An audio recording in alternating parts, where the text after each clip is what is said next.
교독학교에 제가 읽드리고 그래서 교독학교가 있습니다. 사대 있는 교육자에게 쓰라 하나님의 일부분과 이것들을 가진 자가 이것들을 말하노라. 내가 내 행위를 알며 내가 살아 있다는 이름을 가지고 있으나 이거 있음을 아노라.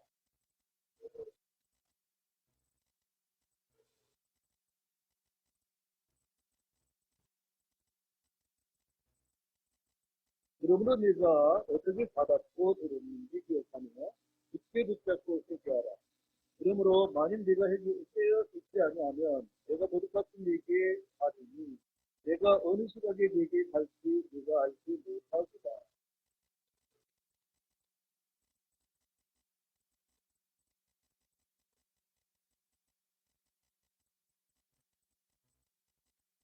이기는 자 바로 그 자는 큰 옷을 입을 것이요 내가 그의 이름을 생명책에 쓰여드리지 아니하고 그 이름을 내 아버지 앞과 그분의 천사 앞에서 인하리라. 이 있는 자는 성령께서 저희들에게 마지막 것을 이루시리로다. 기도하겠습니다. 걸어가시고 우리가 풍성하신 살아계신 하나님 아버지, 오늘로 저희들을 사랑하시고 지켜주셔서 오늘 건강한 모습으로 우리와 같이 함께 모여 주님을 사랑하게 하시며 진심으로 감사를 드립니다. 그 주님은 저희들을 사랑하시고 살펴보시며 저희들은 신앙의 삶에 주님의 뜻에 따라 살 수 얼마나 많은지 앞으로 그 앞에 부끄럽게 하리옵소서. 주님 저희들이 연약함을 하시는 주님 저희들이 불쌍히 여기시고 저희들에게 자비를 베풀어 주셔서 더욱더 깊은 믿음 가운데 주님을 섬길 수 있도록 저들을 이끌어 주시길 원하여 그 앞에 감사합니다. 살아계신 하나님 아버지, 우리도 이렇게 기도를 드러낼 때 주님, 우리 사랑하는 성지 자녀들 마음을 축원하시고 그들의 마음을 열게 하시고 또한 그들에게 이 말씀을 받을 마음을 갖게 하시고 이 말씀의 어떠함을 깨닫게 하시고 어떤 삶을 살아야 할 바를 알게 하여 주시기 원합니다. 그래서 이 모든 것을 기원하시고 또한 영광 받아 주시옵소서. 걸어가신 예수님의 이름으로 기도합나이다. 아멘.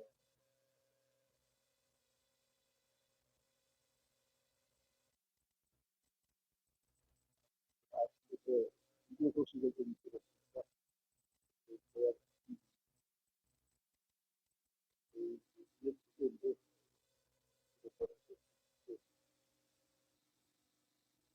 여러분이 아마야 내 나이 들어가 그렇게 여기서 이날 서분이 있으니까 만나가지고 가까이 오늘 3장은 사대에 있는 교회 성서입니다. 그 내용으로 말씀이 시작됩니다.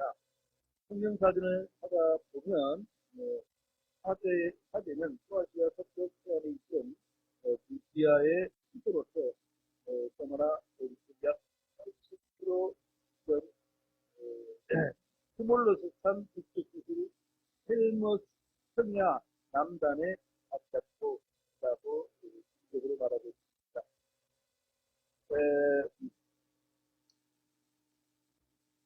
역사적인 이 배경을 알면은 하나님께서 어떻게 하셨으며 그리고 어떻게 이끌어주셨는가를 알게 될 것입니다. 그리고 역사적인 배경을 통해서 이렇게 하나님의 말씀을 사실이다.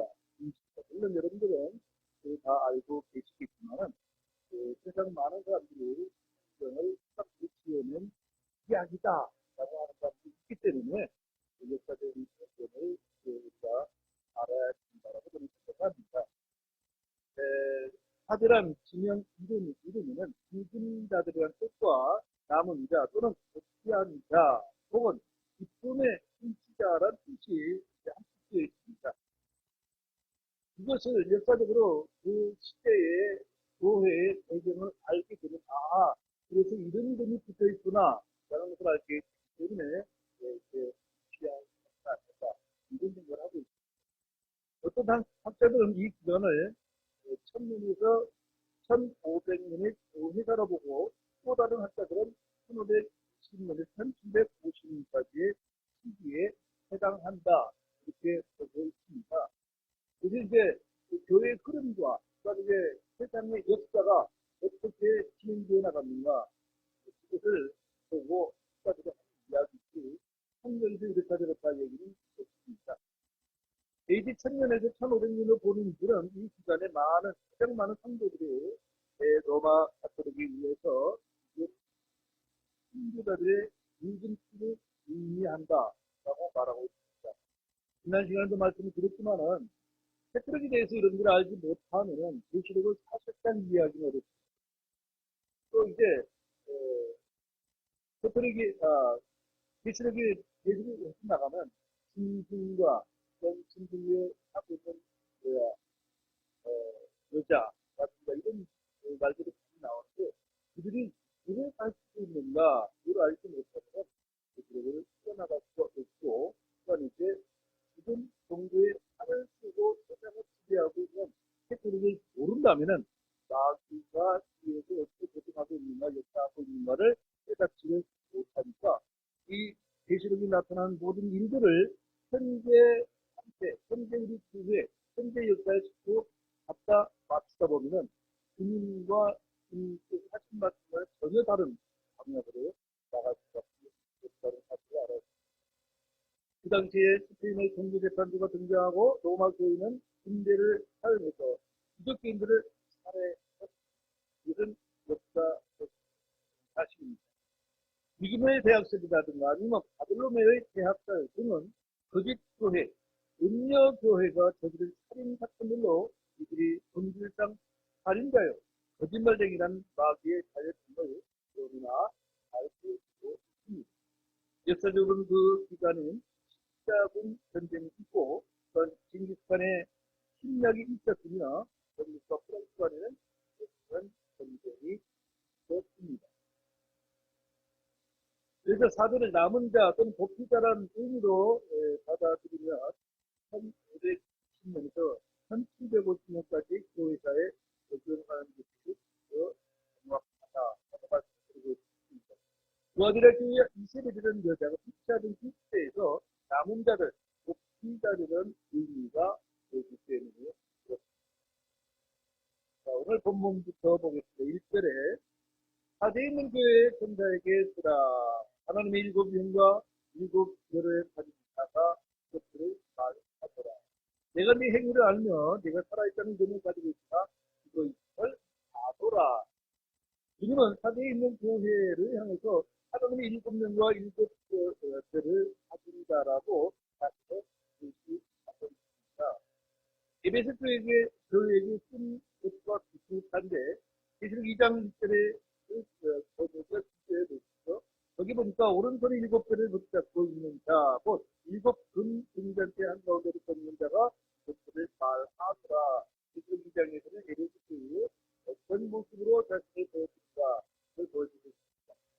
에베소 교회는 일곱 별을 붙잡고 있는 자, 일곱 금 등잔대 한가운데로 걷는 자라고 하셨는데, 사대교회는 하나님의 일곱 명과 일곱 별을 가진 자라고 자신을 얘기하고 있습니다.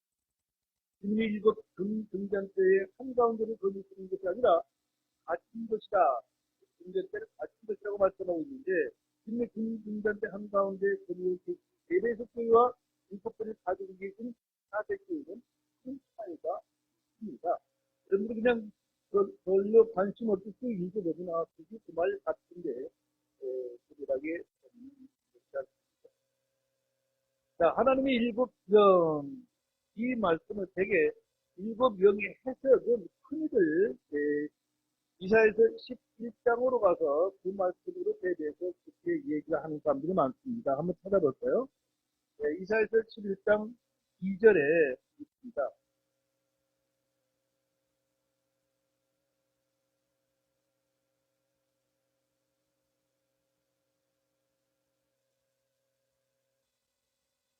이사야서 11장 2절 보니까 주의 영, 곧 지혜와 명철의 영이요 계략과 강력의 영이요 지식과 주의 두려움의 영께서 그 위에 머무시면서 그렇게 말씀하고 있습니다.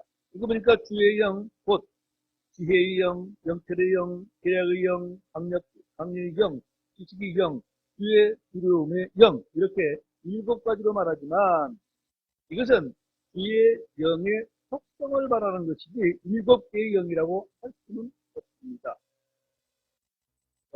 지금 이제 신긴 성경이 여러 교회에서 번역이 되고 있는데, 김여성 목사님이 지금 지지하고 있는 동인역이라는 또 신긴 성경이 있습니다.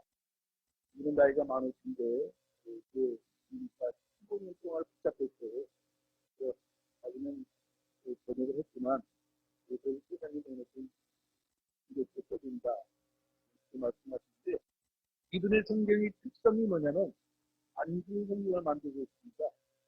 안주하는 것은 우리가 성경을 읽을 때 이 말씀과 연결된 다른 성경 구절들을 연결시켜주는 거예요. 그래서 이 구절은 다른 것은 어떻게 이야기하고 다르게 어떻게 되어 있다. 이게 안주로 연결시켜주거든요. 그래서 이 목회자들은 상당히 유용하게 할 수 있고, 성도들은 그것을 이제 하나의 참고서용으로 이렇게 기대가 되고 있는데, 아무튼 간에 여러분들도 그렇겠지만 여러 분이 성경을 번역하더라도 여러분들이 함께 모이는 하나의 성경을 거는 것을 얼마나 좋을까, 그렇게 합니다. 자, 그래서 이사야서 11장 2절에 나오는 이 속성들을 다른 사람들은 이제 제 일곱의 영이라 이렇게 얘기를 하는데 그것은 아니다.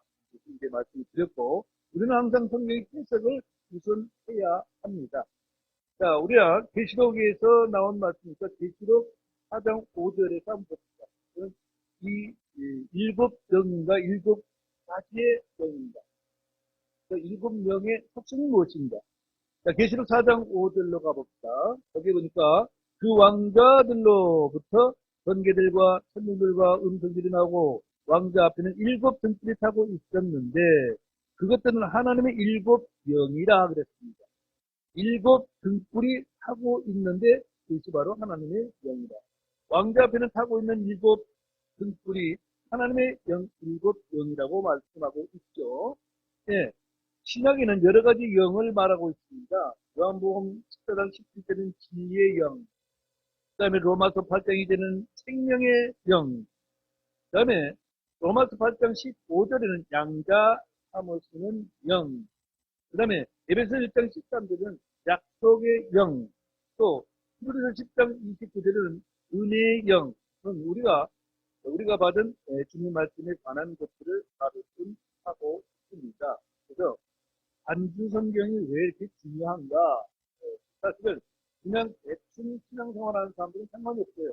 근데 좀 더 하나님의 말씀을 연구하고 그 말씀이 어떻게 연결되며 그 말씀이 뜻하는 바가 무엇인가 를 알고 싶은 자들은 안주 성경이 필요하다라고 말씀을 드립니다.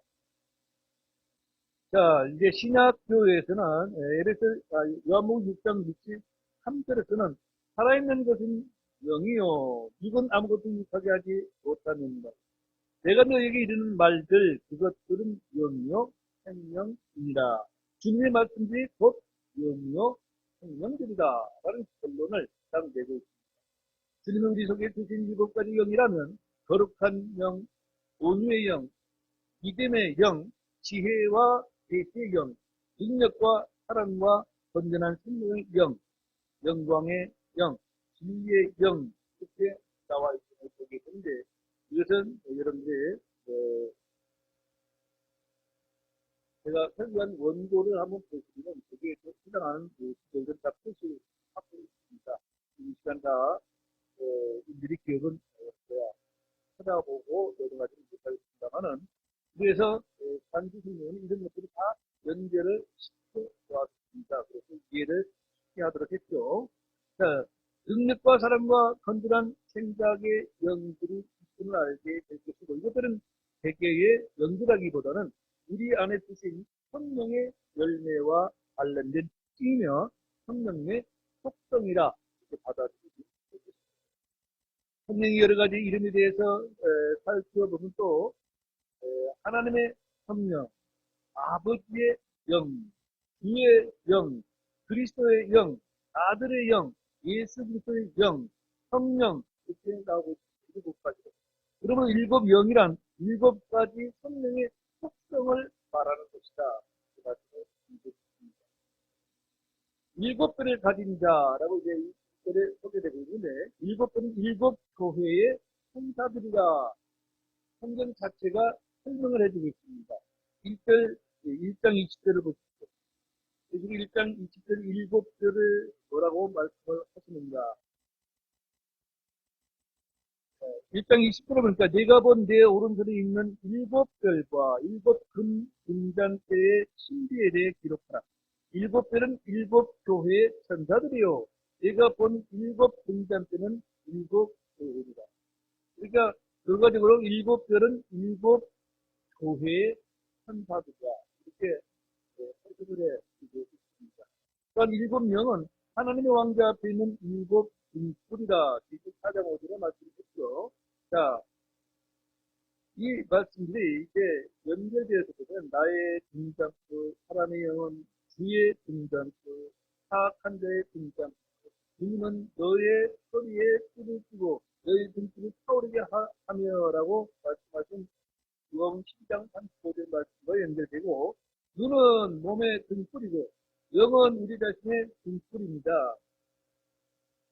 여기 등불도 자기 등불이 있고 자신 주님이 자신이 등불이라고 했습니다. 또한 주는 나의 등불이시오. 사무엘하 20장 20절에 말하고 있고, 등불은 어둠을 밝히는 것입니다. 이 말씀은 내 발의 등불이요. 105절에 아주 유명한 요절이죠. 자, 그 다음에 사무엘서 23절은 그 명령은 등불이요. 우리에게 있는 등불은 주님 또는 주의 말씀, 주의 명령, 그리고 우리 안에 있는 영입니다. 성경에 내장된 사전이 그렇게 말하고 있습니다. 자, 계시록 5장 6절 보세요. 계시록 5장 6절. 성경이 결코 어려운 것이 아니라 연결된 문장들을 찾아보면 다 해석을 하고 있다는 것이 대단한 것이죠. 자, 계시록 5장 6절을 보니까 또 내가 보니 보라 왕자와 내 짐승의 한가운데로 인물들의 한가운데에 전에 죽임을 당한 것 같은 어린 양께서 일곱 뿔과 일곱 눈을 가진 채서 계시는데, 이 눈들은 온 땅 안으로 보내어진 하나님의 일곱 영이다. 이렇게 본문에 따르면 일곱 뿔과 일곱 눈, 하나님의 일곱 영인데, 주의 왕자 앞에서 하고 있던 등불로 이어가된 일곱 영은 온 땅으로 보내어졌습니다. 이들은 또한 온 땅에 보내어진 천사들을 말하고 있습니다. 마태복음 10장 18장 10절에서 그렇게 말씀하죠. 너희가 이 작은 자들 중 하나라도 없으지 않도록 주의하라. 내가 너희에게 이르노니 하늘에서 그들의 천사들이 하늘에 계신 내 아버지의 얼굴을 항상 기억느니라. 주님은 천사를 통해서 이 세상을 살아가고 있음을 보게 됩니다. 지금 이 시대에 온 땅에 보내진 일곱 영, 일곱 천사는 이것을 말할까요? 그래서 1장 14절에서는 성도들을 섬기는 영이다 이렇게 말하고 있습니다. 그래서 1장 14절에 그들, 즉 천사들은 다 구원의 상속자가 될 자들을 위해 섬기라고 보내진 섬기는 영들이 아니냐. 또한 주님은 천사들을 통해서 사역하시는 것을 보는데, 본문이 하나님의 일곱 영은 하나님을 보필하며 사역하는 천사들로 보는 것이 합당합니다. 그래서 1장 7절에 계속해서 또 천사들의 권하에는 이르시기를 그분께서 자신의 천사들을 영들로 삼으시고 자신의 사역자들을 불꽃들로 삼으시느니라 하시되, 천사들은 되게 영적 존재이기도 하지만 영으로 우리에게 소개되고 있고, 또한 성도들을 섬기는 사역자들로 소개되고 있습니다. 자신의 천사들 영들 불꽃으로 삼으신다는 말씀에서 일곱 명들, 일곱 등불, 일곱 불과 일곱 눈은 천사들을 말하는 것으로 볼 수가 있습니다. 그래서 어떻게 등불로 소개되든, 일곱 불로 소개되든, 일곱 눈으로 소개되든 천사를 말하고 있구나 라고 여러분들이 가져보면 있습니다. 큰 환란 때 이들은 온 땅의 재앙을 쏟아붓고 심판을 집행하게 될 것입니다. 지금은 사람을 통해서 사역을 하지만 이제 환란 때는 천사를 통해서 사역을 한다는 사실을 알게 되겠습니다. 또한 주님은 천사들을 통하여 사역하시는 것으로 보아 본문의 하나님의 일곱 명은 하나님을 복귀하며 사역하는 천사들로 보는 것이 합당합니다. 예시록 11서 1장 7절에 또 천사에 관하여는 이르시기를 그분께서 자신의 천사들 영들로 삼으시고 자신의 사역자들을 들곳으로 삼으시니라 그렇게 얘기를 하고 있죠.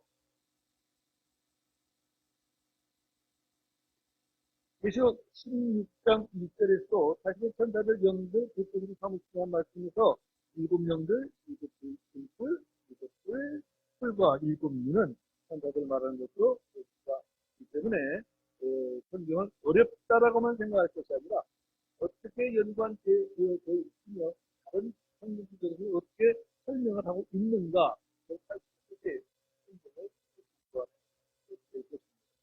자, 큰 환란 때 이들은 온 땅에 재앙을 쏟아붓고 심판을 하게 되는데 이 사역을 신사들이 맡고 있습니다. 자, 오늘 1절에서 내가 네 행위를 알며 네가 살아있다는 이름을 가지고 있으나 죽어 있음을 아노라 그랬습니다. 주님은 각 사람이 행위대로 갚아주시고 각 사람의 행위대로 보상해 주시는 심판자로서 당연히 모두의 행위를 다 알고 계십니다. 우리는 언제 어디에서 무슨 일을 하든 주께서 보고 계시고 알고 계심을 잊어서는 안 됩니다. 행위뿐만 아니라 마음의 생각까지도 알고 계신다는 사실입니다. 주님은 내가 내 행위를 알며라고 말씀하고 있습니다. 세상 많은 사람들은 여러분들은 어떻습니까? 주위에 내가 잘못을 저질렀거나 실수했거나 그러니까 나는 해를 입혔다 할 때 제일 먼저 뭘 봅니까? 주위에 사람이 보고 있나 나를 아마 보고 있습니다.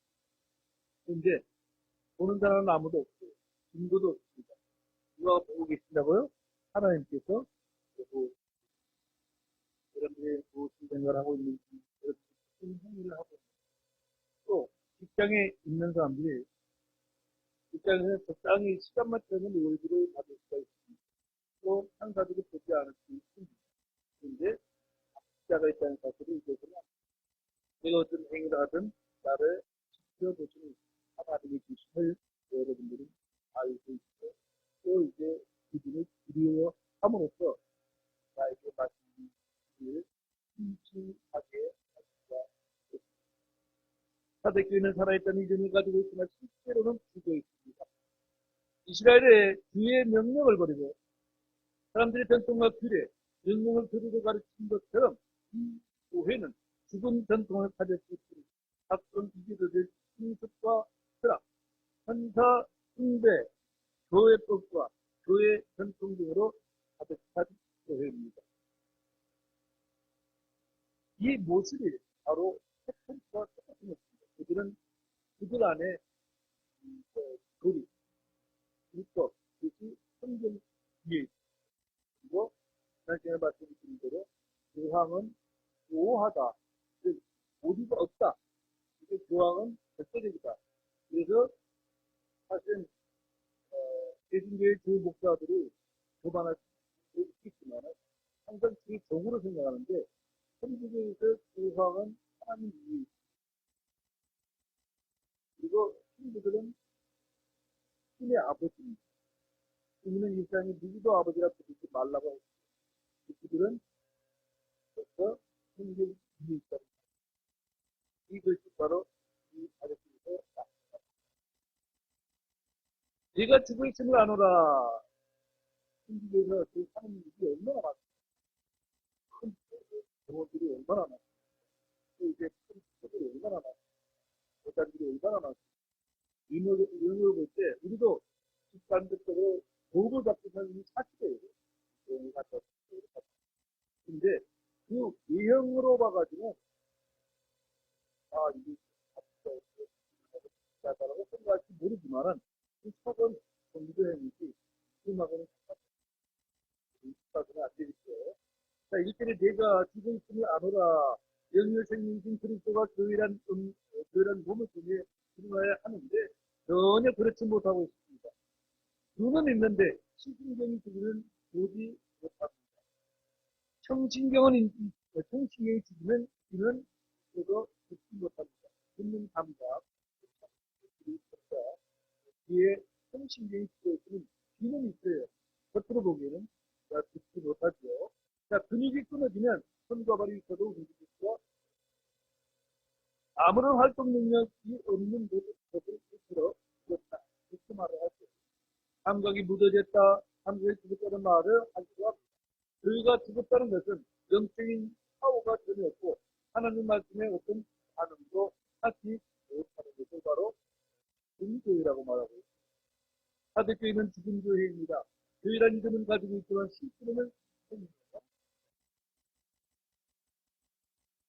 1절에 내가 살아있다는 이름을 가지고 있으나 죽어 있음을 아노라. 죽은 교회란 교회의 고요한 활동이 없다는 것을 말하고 있습니다. 육체가 아무 활동이 없을 때 죽었다고 판단합니다. 심장 박동도 없고 뇌파도 없고 호흡도 없으면 그 사람의 몸은 죽은 몸이 죽으면 흙으로 돌아가고 영은 본래 죽은 하나님으로 돌아갑니다. 그럼 교회가 죽었다면 그것은 무엇을 말합니까? 속, 영, 호흡, 힘이 없는 몸이 죽은 것처럼 성령, 말씀이 없는 교회는 죽은 교회입니다. 사람들이 전통이나 관습이나 철학, 제도, 의식 등은 있는데 그의 말씀, 주의 영이 없는 교회는 죽은 교회입니다. 그리스도의 빛도 없고 향기도 없고 그리스도에 살아있는 소신도 없고 아무런 생리의 열매가 없다는 이 교회를 성경이 말하는 죽은 것들에 대해서 답변까지 살펴보도록 하겠습니다. 자, 첫째, 죽은 몸입니다. 로마서 6장 23절은 죄의 싹은 사망이다라고 말씀합니다. 죄가 완료된 데 사망을 낳았다. 야고보서 1장 15절에 말하고 있고 모든 사람이 죽는 것은 모든 사람이 죄인이기 때문입니다. 한 번 죽는 것은 사람에게 정해진 것입니다. 사람이 죽는 것은 노화나 질병이나 사고 때문이 아니라 그 때문에 죄 때문입니다. 그 죄들을 회개하지 않기 때문입니다. 그 다음에 두 번째는 죽은 자들이라는 표현이 성경에 굉장히 많이 나옵니다. 죽은 여자, 죽은 남자, 죽은 아들, 죽은 동생 등 분명히 모든 이 땅에 살아있는데 죽은 자들로 불리는 사람들이 있습니다. 자, 한번 예를 들어 봅시다. 디모데전서 5장 6절을 봅시다. 디모데전서 5장 6절. 요한이도 필리핀에서 아침에 도착했어? 필리핀 갔다가 아침에 왔어요? 아예 뒤에서 신나신 거야. 네. 디모데전서 5장 6절. 찾으셨어요? 네, 같이 읽겠습니다. 쾌락에 빠져 사는 여자는 살아있어도 죽었느니라. 하나님께서 볼 때는 그냥 죽은 거예요. 이 여자의 몸은 살아있습니다. 살아있으니까 죄를 짓는 것이죠. 그런데 성경은 죽었느니라 라고 말씀하고 있습니다. 쾌락에 빠져 사는 여자는 몸은 살아있어도 영은 죽었느니라. 주님의 말씀과 말씀은 죽음과 삶에 대한 가치관이나 생각을 전립해 주고 있죠. 자, 이번엔 마태복음으로 가볼게요. 마태복음 22장 22절, 8장 21절, 22절. 마태복음 8장 21절, 22절을 보겠습니다.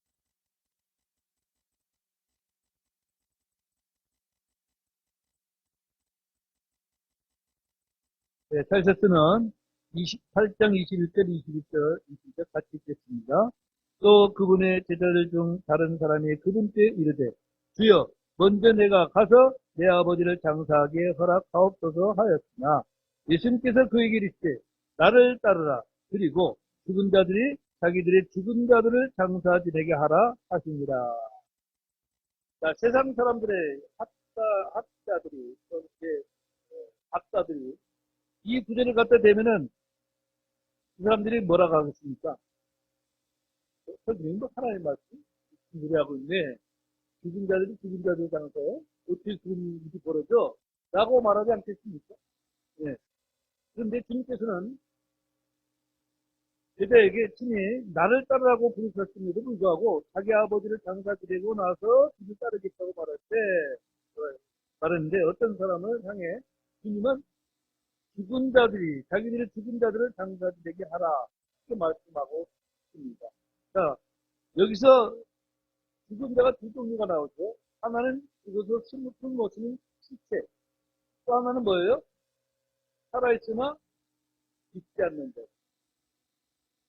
그래서 세상 모든 사람들이 주님을 믿지 않고 구원받지 못했다면 돌아다니고 즐기고 먹고 여행 다녀도 그는 어떤 자? 죽은 자예요.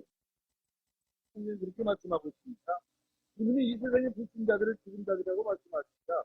먹고 마시고 장가고 시집가니 돌고 이런 사람들을 죽은 자들이라고 말씀하십니다. 하나님의 생명, 영원한 생명을 얻기 전까지 모든 사람들은 살아있다. 죽은 자들입니다. 영이 거듭나지 못한 사람들은 이미 죽은 자들입니다. 누구든지 예수님을 믿고 그분을 자신의 구원자로 받아들이므로 하나님의 아들로 다시 태어나기 전에는 다 죽은 자들입니다. 미래 시제를 현재로 사용하거나 과거 시제로 사용하는 예는 시장에서도 크다고 우리가 볼 수가 있죠. 예, 결론부터 말씀하시는 현재 시제들이 얼마나 많습니까? 예, 이미 확정되었다 있으니 이걸 다 죽었어. 시제를 과거에 시제로 말하는 건 아니죠. 그 다음에 다 죽겠네, 다 죽네, 다 죽었네 같은 사건은 세 가지 시제로 사용하고 있지만 하나 결론은 다 죽었다. 누가복음에 돌아온 탕자 비유를 한번 보도록 하겠습니다. 누가복음 15장으로 갈게요. 우리가 성경에서 쓰고 있는 용어들이 어떤 곳에 어떻게 표현하고 있는가 그것도 굉장히 중요합니다. 누가복음 15장에는 이제 두 형제가 나오죠. 마다들로서 아버지 살고 있습니다. 수많은 둘째 아들로서 아버지의 재산을 자기의 덕을 가지고 나가서 탕자까지 다 훔친만큼 써버리고 돌아온 자 이렇게 봅니다. 자, 15장 24절입니다. 이 내 아들은 죽었다가 다시 살아났으면 내가 그를 잃어버렸다가 찾았노라. 아들한테 얘기하죠. 32절로 가면은 이 내 동생은 죽었다가 다시 살아났으며 잃어버렸다가 찾았으니 우리가 즐거워하고 기뻐하는 것이 마땅하니라. 그렇습니다. 아버지는 자신의 둘째 아들이 돌아왔을 때 죽었다가 다시 살아났으며 라고 말합니다. 아버지를 떠났던 아들, 한창하게 죄 가운데 살았던 아들은 죽었던 아들, 잃어버렸던 아들이었습니다. 이것은 관계성의 문제죠. 환자와 죽은 자는 교제가 불가능합니다. 아버지와 아들은 연락이 단절되고 관계가 완전히 틀어졌습니다. 아버지의 뜻이 아들에게 전달되지 않습니다. 아들의 뜻이 아버지에게 전달되지 않습니다. 아들은 바로 죽음이라 말할 수가 있는 것입니다. 자, 세 번째, 죽은 죄입니다. 오늘 나오지만 죽은 죄 3장 6절에서 내가 네 행위를 알며 네가 살아있다는 믿음을 가지고 있으나 죽은 신을 아노라. 교회가 죽어있다는 것은 그 속에 더 이상 하나님의 생명, 하나님의 말씀, 하나님의 영이 없다는 것을 말합니다. 그래서 아무런 행위도 열매도 맺을 수 없는 그런 교회를 죽은 교회라 말하고 있습니다. 여러분들은 구원받았으니 기쁘고 하늘의 소망이 확실하다면 세상에 구원 없는 자들에게 구원을 자랑해야 합니다. 복음을 전하지 않는 성도나 교회는 그 영이 쇠약하고 메말라 있고 힘없는 죽은 상태라고 볼 수밖에 없습니다. 말씀을 준비하면서 저는 마음이 과연 나는 복음을 전하고 있는가? 우리 교회는 살아있는 교회라고 말할 수 있습니다. 우리 교회 누군가가 오늘도 복음을 전하고 있는 사람이 그런지 말씀이 자신을 돌아보고 나는 죽어 있는가 살아있는가. 네 번째는 죽은 믿음에 관해서 성경이 말씀하신 것을 봅니다. 야고보서 2장 20절에 보면은 영이 없는 몸이 죽은 것 같이 그렇게 행위 없는 믿음도 죽었느니라. 우리가 일주일에 한 번씩 만나서 예배를 드리고 나가서 믿음에 받아 죽지 않은 영적인 삶을 얼마나 살고 있는가. 행위가 믿음의 행위가 하고 있는가.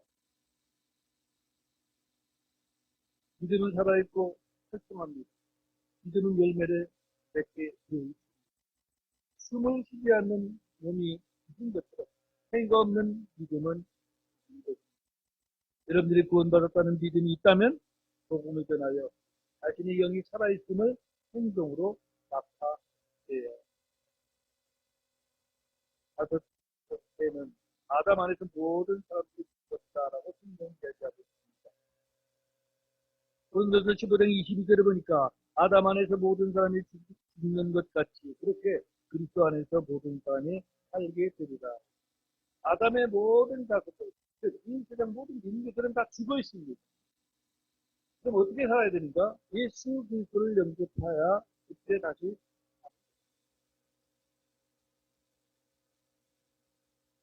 로마서 5장 15절에 이런 한 사람의 범죄를 통해 많은 사람이 죽었다면 이렇게 말씀하고 있습니다.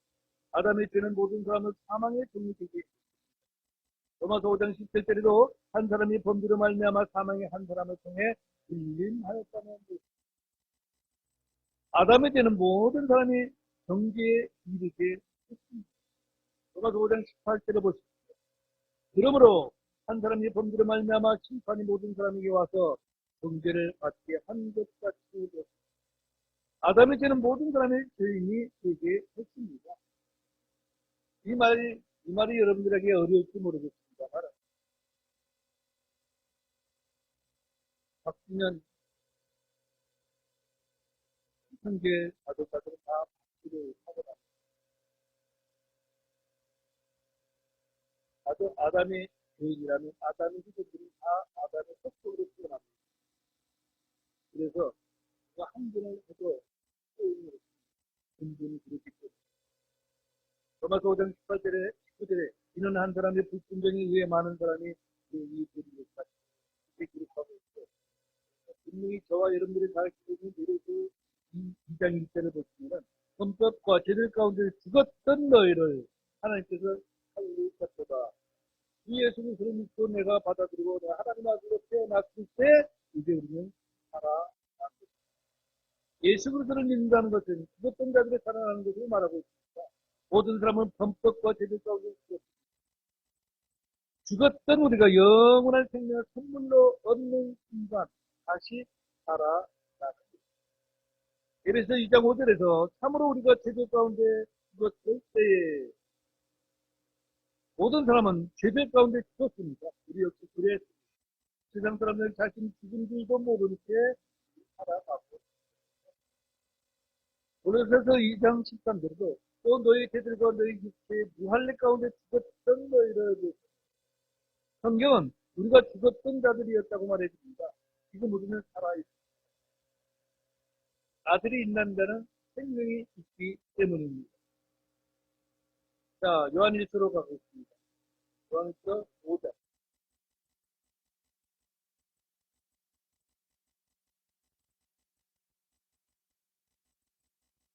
요한일서 5장 11절부터 3절까지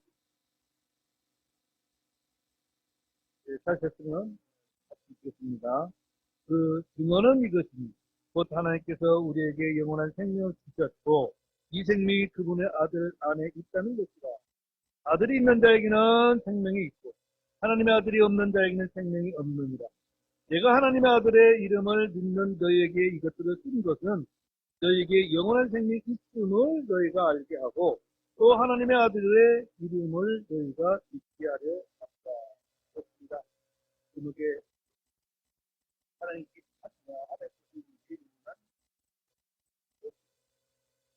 아들이 있는 자에게는 생명이 있습니다. 하나님의 아들이 없는 자에게는 생명이 없습니다. 세상 사람들이 어떤 불평불만하고 우리에게 대접하여 알려준다 할지라도 우리에게 예수님이 있지 않았다.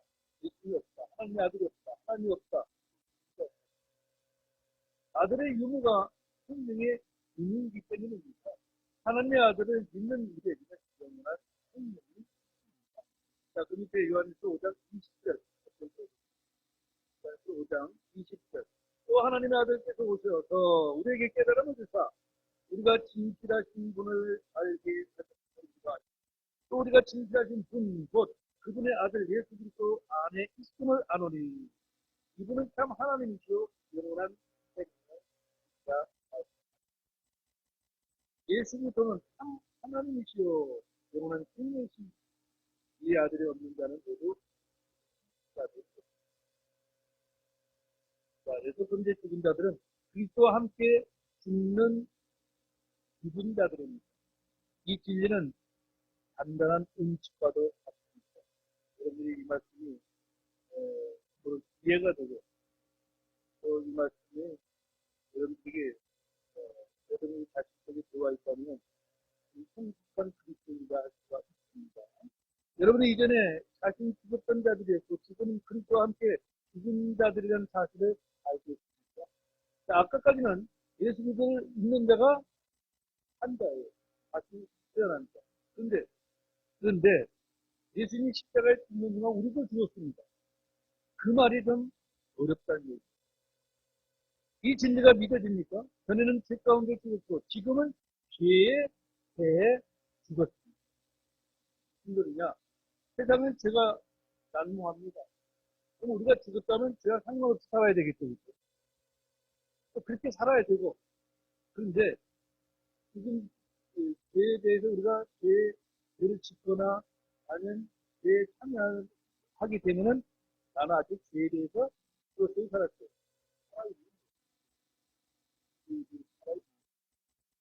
이전에는 율법 때문에 죽었고 지금은 율법에 대해 죽었습니다. 이전에는 세상 속에 살았지만 이제는 세상에 대해 죽었고 세상의 유치한 원리들에 대해서 죽었습니다. 근데 우리는 얼마나 세상과 통화하며 얼마나 세상을 즐기고 있습니다. 저는 내가 세상에 대해서 죽었으니까 살아있습니다. 어떻게 해야 돼요? 죽어야 됩니다. 세상에 대해서 죽어야 됩니다. 이제는 아담 안에서 죽었고 이제는 그리스도와 함께 십자가에서 죽었습니다. 골로새서 2장 20절로 가겠습니다. 골로새서 2장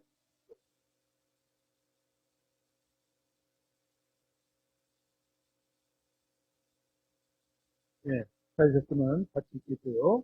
그러므로 너희가 세상의 초보 원리들부터 떠나 그리스도와 함께 죽었거든 어찌하여 세상에 살고 있는 것 같이 규례들에 복종하느냐.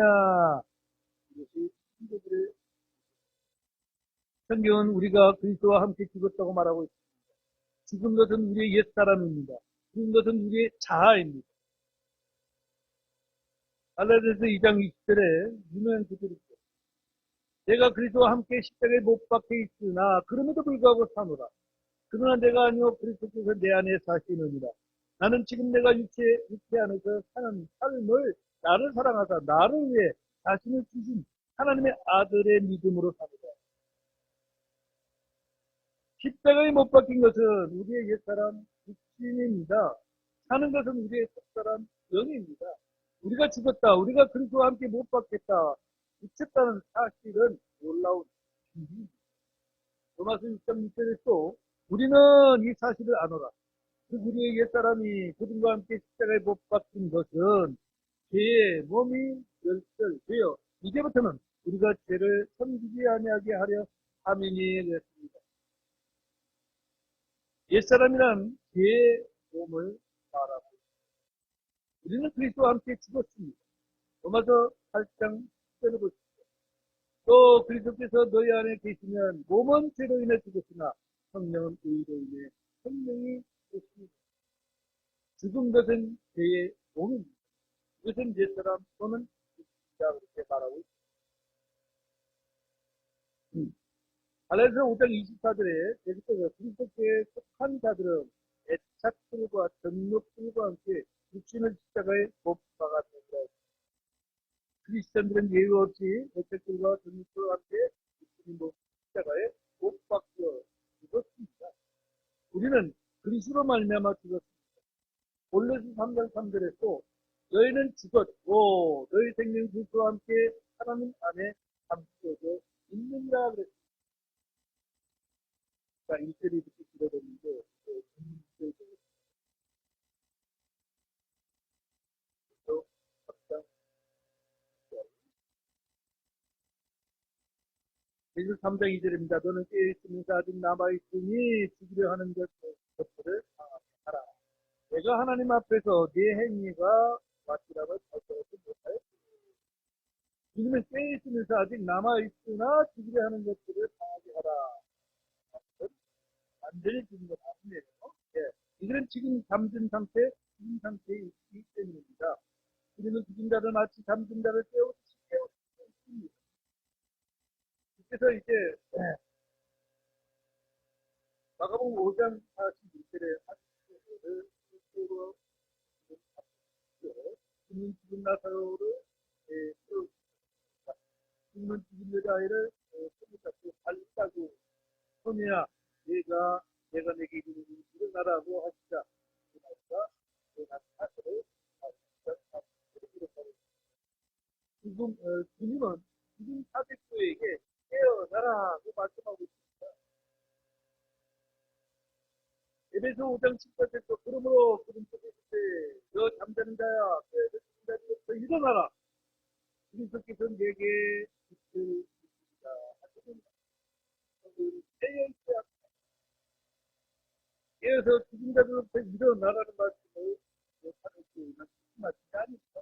오늘날 너무나 많은 크리스천들이 살아있다는 믿음만 가지고 있으나 이것이 마치 곰이나 뱀들이 겨울잠을 자듯이 아무런 확신도 하지 못하고 자고 있습니다. 오늘날 대부분의 교인은 죽은 동동묘지처럼 조용합니다. 주님의 이름이 선포되고 성령의 열매들이 맺어지고 마귀들을 대적하여 싸우는 전쟁터의 모습이 아니라 그 뒤에 그런 외관만 한양치고 잠든 자가 일어나서 해야 깨어있으면서 아직 남아있으나 죽으려 하는 것들을 강하게 하라. 이절에서 말씀하고 있습니다. 연약한 성도들을 돌아보고 섬겨야 합니다. 지친 성도들을 일으켜야 합니다. 교회는 유거의 나팔소리가 울려 터질 직전까지 한 혼이라도 더 많이 구원하고 인도해야 환란 성도는 큰 환란이 끝날 때까지 믿음과 예수님의 증언을 지킬 수 있도록 강하게 해야 합니다. 사람을 강하게 하는 것은 무엇입니까? 하나님의 은혜입니다. 누구나 은혜 안에서 한번에 한다고 그리스도 말씀하고 있습니다. 예수 그리스도는 우리를 강하게 하시는 분이십니다. 모든 은혜의 하나님은 우리를 부르시면서 완전하게 하시고 굳건하게 하시며 강하게 하시고 정착시키시고 증거에 관계가 맺어져 있다면 주님께서 원하신 일을 하고 있는 것이 사실입니다. 자, 이제는 다시 보니까 내가 하나님 앞에서 네 행위가 완전함을 알지 않았지 대단히 그렇습니다. 사대교회는 죽었다고 하는데도 행위는 있습니다. 그렇습니다요. 주님은 그들의 행위가 하나님 앞에서 완전함을 하자는 것입니다. 하나님이 원하시는 아니겠습니까? 그들의 행위는 죽은 행위였기 때문입니다. 믿음의 행위가 아닌 육신의 행위는 죽은 행위, 성령의 행위가 아닌 도로의 행위인 것입니다. 히브리서 6장 1절에 그렇게 말씀하시죠. 그러므로 우리가 그리스도의 교리에 관한 기초 원리들을 떠나서 완전함으로 나아가 죽은 행위들로부터 회개와 하나님을 향한 믿음과 그렇게 말씀합니다.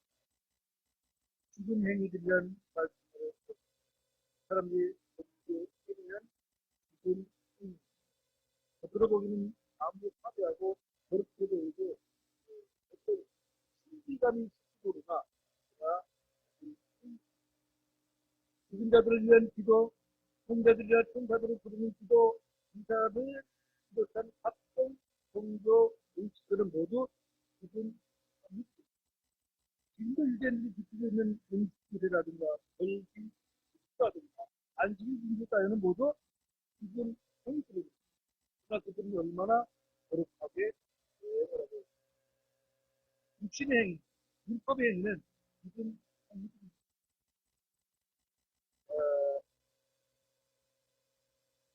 그래서 기장 14절에 함께 찾아보고 3절부터 우리 하도록 그래서 기장